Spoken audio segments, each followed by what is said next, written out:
Hello viewers, we are Bulbiciners and welcome back to the channel yet again. Today we're just doing a playthrough, nothing special.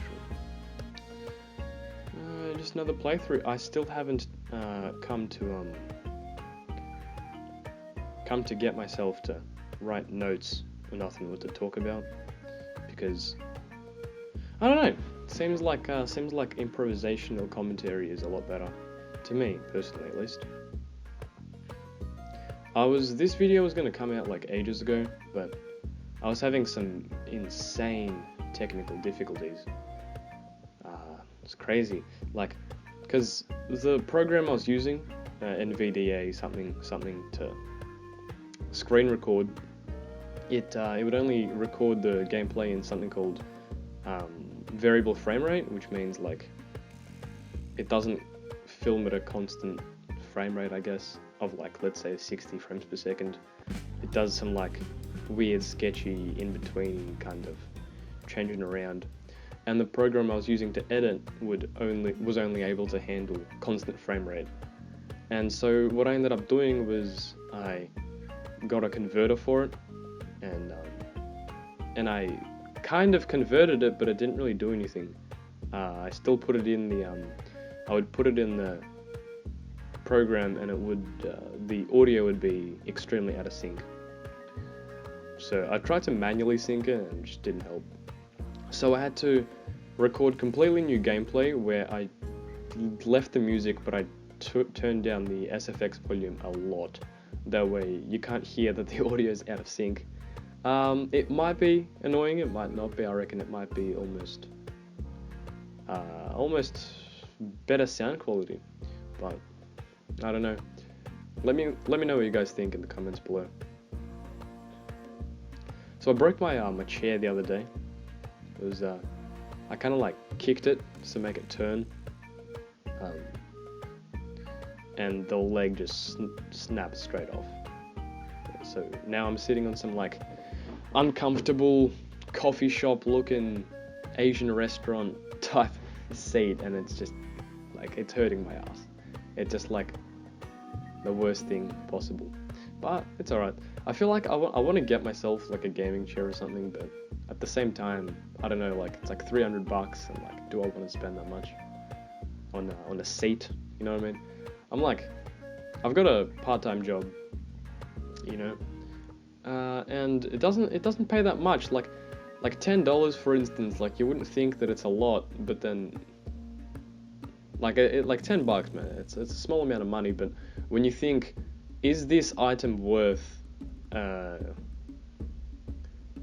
amount of hours I have to work for it? You know what I mean? Let's say a pair of shoes costs $120, and it's it's not too much money, but is that worth the 80 hours at work? And so I think about most things like that. At the moment I'm saving up for a car, so I'm trying to be as tight-assed as possible with all of my spending. But yeah, it's alright. So gaming chair, man, I don't know if it's in my priority.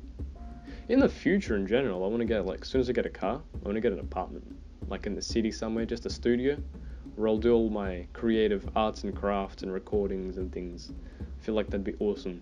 And later down the track, after that, I want to get land, just in the middle of nowhere, and just get up to crazy stuff. You know what I mean? Just a farm, maybe.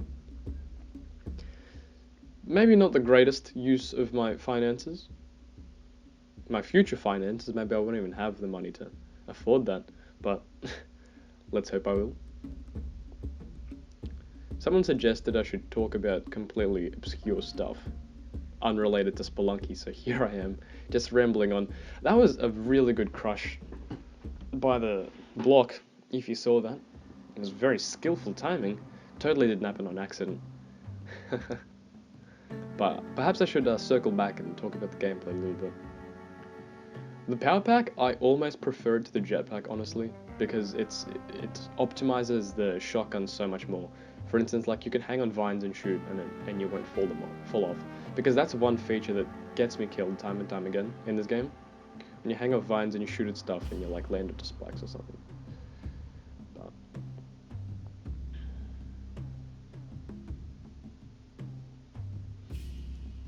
slightly longer video. I'm just trying to pass the game, honestly. At this point, doing nothing crazy, not really bothering with the Ujadi or nothing. Oh, here's a friendly little shopkeeper. Let's let him catch a couple of bullets to the face. That'll calm him down.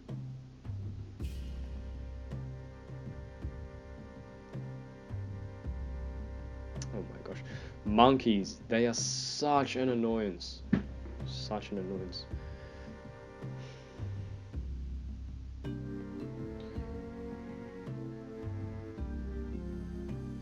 Another thing about the Ujadi, I think it's not always necessary to get it. If you're going to Volcana, I guess, it's very necessary because you want to be, like to activate the drill, I guess there's no way around it. Unless you have like 100 bombs and you want to spend them all mining through that, through the ground. But in, you can kind of glitch it out in, you can kind of abuse the game in the jungle. Well, you could do it with a compass, it'd make it easier because it'd be a second arrow that'll show that there's a black market. And if not, you can, by luck, I think in this run I find the black market just on accident.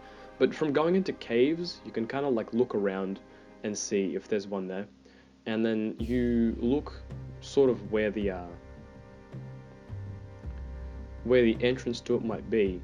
And you just place a bomb there and you bang, voila, you're in the black market. Couple of seconds, maybe shaved off your run from not having to carry the Ujadi. Maybe the Ujadi is just a pain in the ass, like sometimes it spawns in a very inconvenient place. Ooh, almost got into the bear trap there. I'm looking for a cave right now because when you free the 3 little child forest things, they give you a bomb box. So that's kind of what I'm doing. Remember, this is the first one.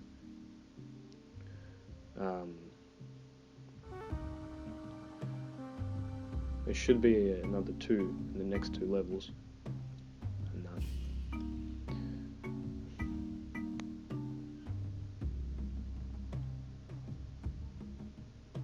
So the problem with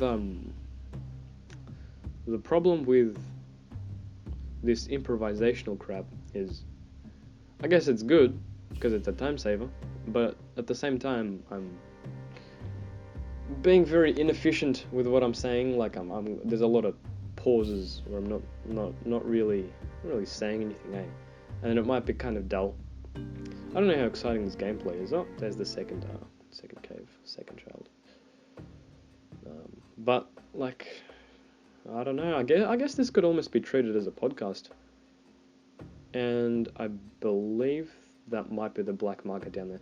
I'm not sure, but it could be. Let's check it out. Let's go check it out. Very low on resource at the moment, so I'm dying to find one because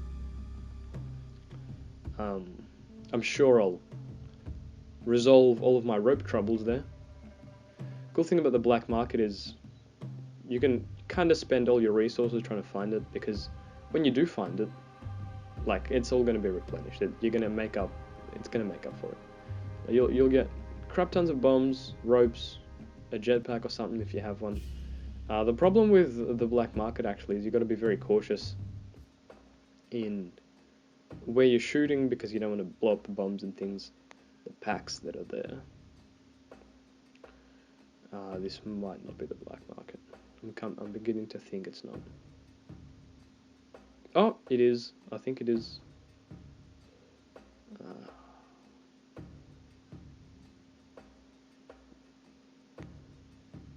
Spend a bomb here. Yeah, it's the black market for sure. So now I'm going to figure out how to get up there. So there's the little entrance looking thing there on the side. The fact that you can't really bomb through this white concretey looking stuff is kind of a pain in the ass, but I guess it's fair enough because they don't want you to cheese the game.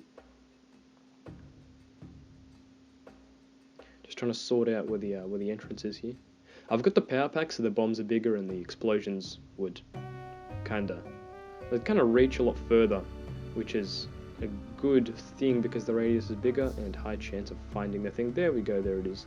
Oh, silly point of damage there. These witch doctors, they're insane. They freak me out.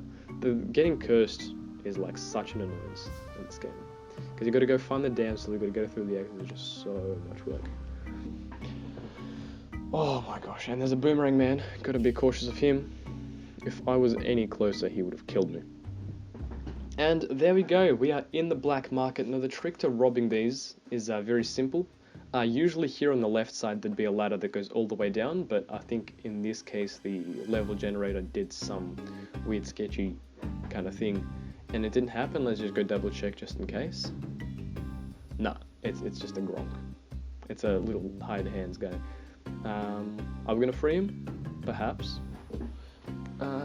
It'll probably get us killed in the future, but I don't know. That'll happen later. But usually what you can do is you can be on the you can stand on the ladder, and they're gonna climb. The shopkeeper's gonna climb the ladder, and all in a row. There's gonna be like 6 of them or something. And you just let go of the ladder and you jump down. I can't demonstrate here because the level generator has done some complete weird crap. Shoot a couple of moving distance. Kill them off. Oh, that was close. Also very close. Very risky here, what we're doing. Oh jeez. Just piling up the corpses. See that ladder there? It's kind of blocked off, but you can get onto it, and like the shopkeepers are just gonna run at your feet, and you're gonna stomp them all. It's probably the easiest way to kill them. You don't even need resources for it. You throw one bomb down, they get pissed off, and they start climbing the ladder. It's especially effective when you don't have angry shopkeepers. We should have saved that hide handler there for the shortcut in the future. I've got a shortcut waiting that hasn't been built yet.